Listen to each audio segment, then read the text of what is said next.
Good morning traders and welcome to another Market Insights video. Today I want to go back to Aussie Kiwi and also talk a little about Euro Pound. Now, despite Australia reported very good employment numbers overnight and New Zealand reported disappointing CPI inflation on Wednesday, I still believe technicals will matter most at this stage. Now, Euro Pound, on the other hand, approaches a very good resistance level, and when coupled with Germany's outlook downgrade, that suggests that the euro might be a little bit weaker.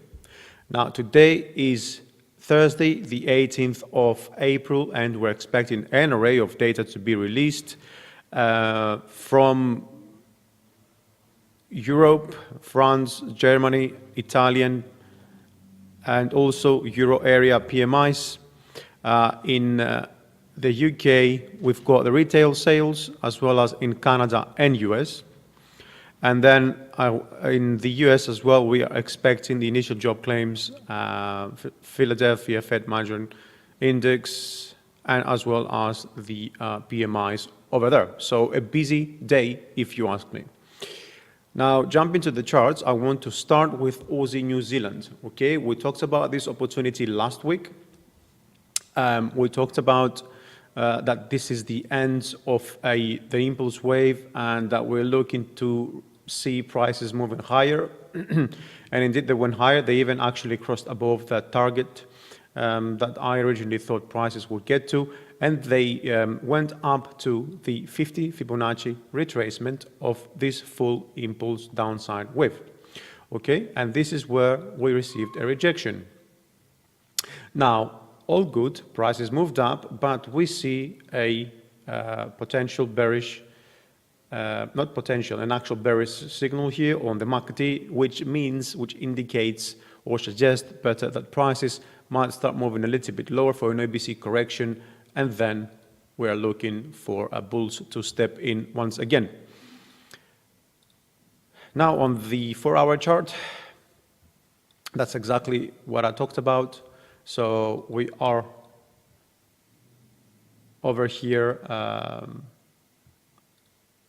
seeing a rejection at the 50 Fibonacci retracement, and from here we want to see prices to move in a little bit lower, either receiving a retest over here and then moving a little bit higher and then have a deeper correction around 1.05, 1.8, 1.06, which is also a good psychological support level.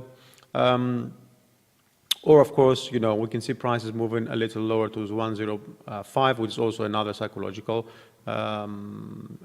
support level. Now on MACD and RSI indicate that there is indeed bearish pressures, and this is validating pretty much this opportunity. Down on the 1-hour chart, we're not looking at something different here, but what we could see is prices correcting down to this trend line, moving a little bit higher up to this descending trend line, and from here, which is also confluence level, ideally looking at prices just moving for another wave to the downside, which could see a rejection right here or right here. Okay, so 106, 105, or even higher, we don't know. RSI and MACD don't offer any signals at this stage. They just give us a short bullish hidden signal over the histogram, which means that the correction indeed could be actually only short-lived. So I wouldn't be surprised if it goes even to 1.062, which is also 38 Fibonacci retracement.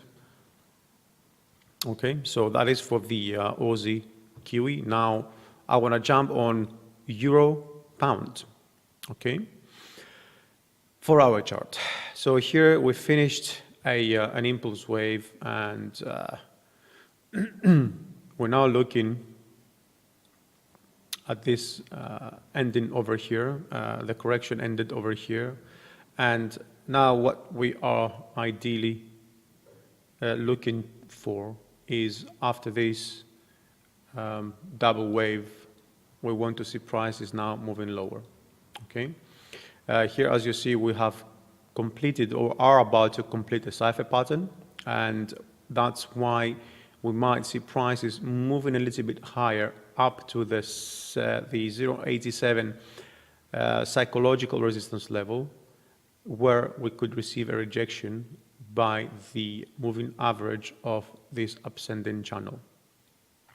Okay, so we see price moving a little bit higher. That would complete an accurate pattern cipher, and then we're looking for bears to step in.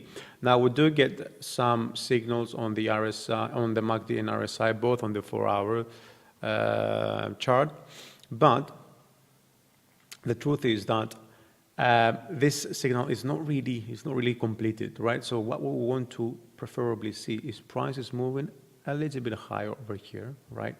And at the same time, the RSI giving us a nice hidden divergence signal.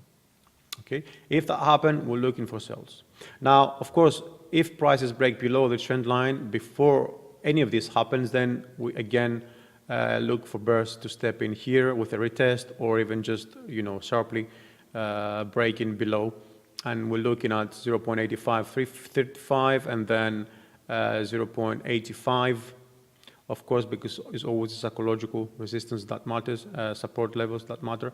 And then we're looking at 0.8474. Obviously, here is where we're going to receive further clues. Now, down on the 1-hour chart,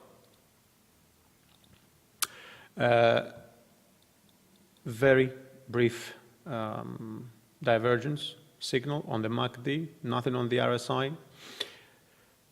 And potentially, this scenario we talked about before, if it failed to reach up to that level, right, then we could see that developing as a head and shoulders pattern. Okay, so we're looking at this to complete potential upside move to complete around 0.8690 or even below. Okay, and then we're looking for this price, this trend line to either give us further signs, you know, are we gonna have a retest here and move back up, or we're gonna get through that. If that happens, then we're looking for bears to push prices lower. This is for the day, so Aussie, New Zealand, and also Euro Pound, very good opportunities. But of course, keep an eye on the economic calendar, because it is indeed a busy day. So volatility is expected to be a little bit higher than normally.